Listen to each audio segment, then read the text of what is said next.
Hello, this is Douglas Porter, Chief Economist with BMO Capital Markets. Well, still probably the single biggest issue that's dominating investor attention right now is the possibility of the Fed beginning to taper back on quantitative easing. It's really dominated market sentiment almost since May, and it really hasn't gone away in recent weeks.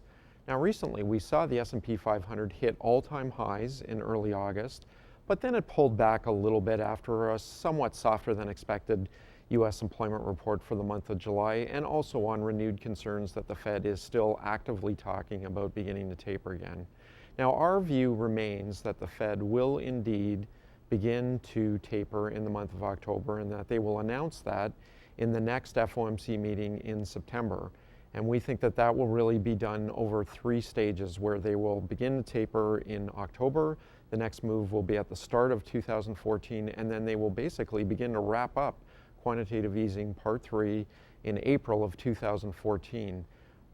Frankly, this is not going to be an easy adjustment for markets, and we've seen some nervousness. Now, it's our view that a lot of the froth, though, has been taken out of both the bond and equity market with the plentiful advance warning that Mr. Bernanke and other Fed members have given to the markets in terms of tapering.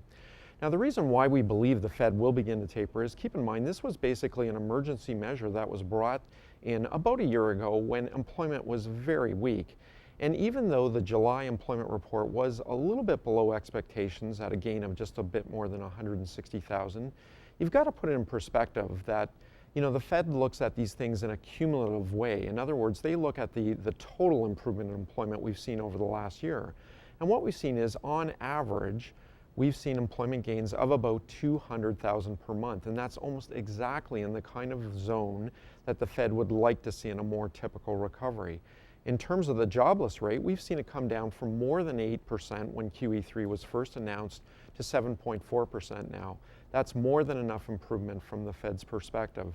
So in a nutshell, we do believe that the Fed's going to stick to its word unless the next jobs report is particularly weak. We do think, again, that they will announce an end, or the beginning of the end, I should say, to QE3 as of the September FOMC meeting.